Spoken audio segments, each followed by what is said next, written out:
Bonjour et bienvenue dans ce tutoriel sur SolidWorks.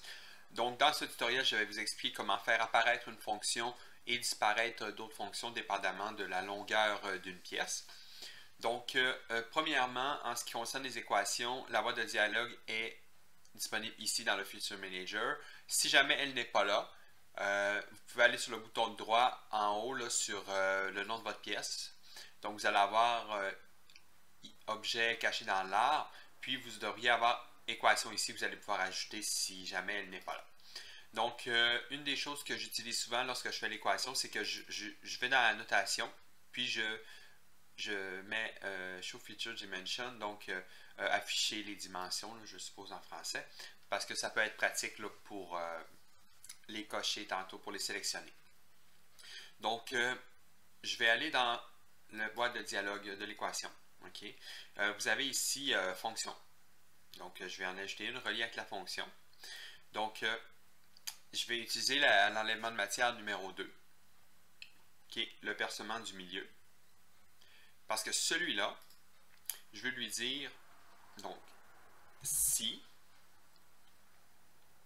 la longueur totale,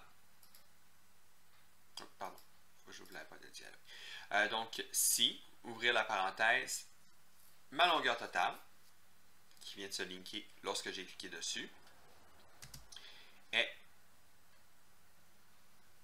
plus grande que 500 mm, virgule, supprimer ou ne pas supprimer. Donc là, je suis à 600, donc je vais faire un tab là-dessus. Donc là, il me dit qu'il est à un état supprimé parce que je suis à 600, je suis plus grand que 500. Donc pour ça, pour la première fonction, c'est fait. Donc à ce moment-là, si j'arrive à 450, donc là, mon trou apparaît. Puis lorsque j'arrive à 550, qui est en haut de 500, parce que moi j'ai décidé que c'était 500 ma limite, il va disparaître. Donc là, je vais faire l'inverse pour eux. Okay. Donc, ça, c'est fait en deux fonctions. Disons, j'ai fait une symétrie, puis j'ai fait l'enlèvement de matière. Donc, je retourne dans mon équation. Je sélectionne mon enlèvement de matière numéro 1, qui est celle-ci. Donc, je veux lui dire si la longueur, dans ce cas-là, je vais dire plus petite. Si la longueur est plus petite que 500 mm, je vais dans la variable globale, tu me le supprimes, sinon, tu me le laisses là. Donc, là, on voit qu'on est à 550, donc c'est en haut de 500, donc là, c'est marqué qu'il ne sera pas supprimé. Parfait. Donc là, c'est fait pour ça. Par contre, ce qui peut arriver, c'est que lorsqu'il y a une symétrie, okay, si je vais le baisser en bas de 500, okay, donc je le mets à 475. Bien entendu, il s'est enlevé. Par contre, ma symétrie, qui est une autre fonction que présentement, elle n'est pas en contexte. Donc, si je reviens à 550, elle ne se remettra pas automatiquement parce qu'elle n'est pas encore linkée, si on peut dire, avec une équation. Donc, il faut aussi que je fasse soit les répétitions linéaires ou les symétries avec les équations dans ce cas-là. Parce qu'elle ne reviendra pas automatiquement. Donc, dans ce cas-là, je lui dirais ma symétrie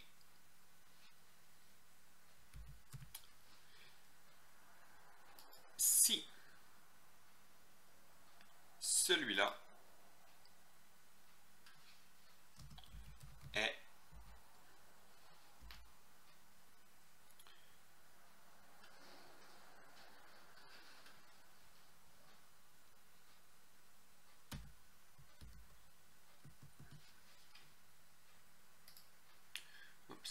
si celui-là est, là je cherche mon, désolé, j'ai un nouveau clavier là, Je cherche mes guillemets.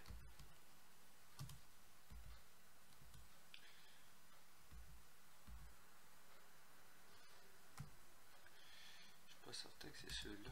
Je crois. Parce que c'est très sensible en passant pour les guillemets et tout ça. Donc, ce que je vais faire, je vais les copier. Là. Je les trouve pas vite de même sur mon clavier. Là. Donc,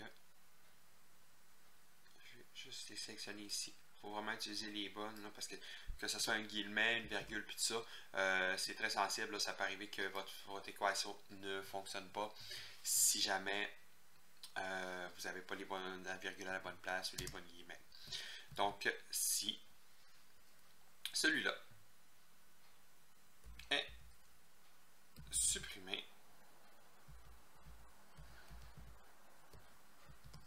donc si mon enlèvement de matière numéro 1 est supprimé,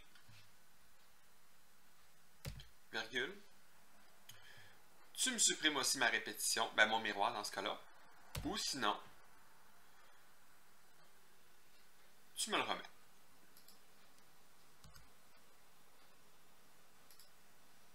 Donc là, on est à 550, elle est revenue. OK? Donc, pour vous le montrer, si j'arrive à 475, il y a seulement celui-là du milieu. Puis, par la suite, si j'arrive à 600,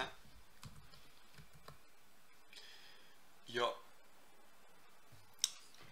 les deux qui vont apparaître ici, puis celui-là du milieu, il disparaît. OK?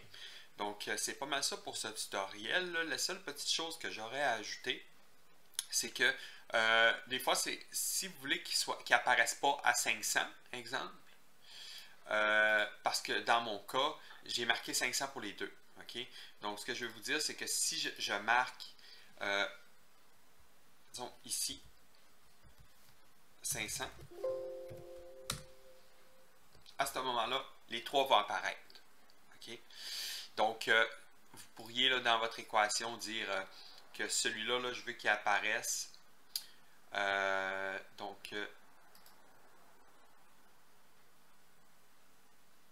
S'il est plus petit que 501, exemple, ou ça pourrait être 500, disons, je vais y aller 500.01.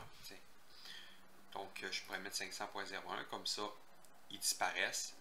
Puis, aussitôt que je tombe à 501, à ce moment-là, c'est l'inverse qui arrive. Parce que si je mets le chiffre que je mets, il va le prendre en considération, donc il va fonctionner avec ce chiffre-là. Fait qu'en mettant 500, j'avais les trois trous, mais moi je voudrais juste qu'exemple, à partir de 501, ça fonctionne. Donc j'aurais pu mettre 501 dans mon équation.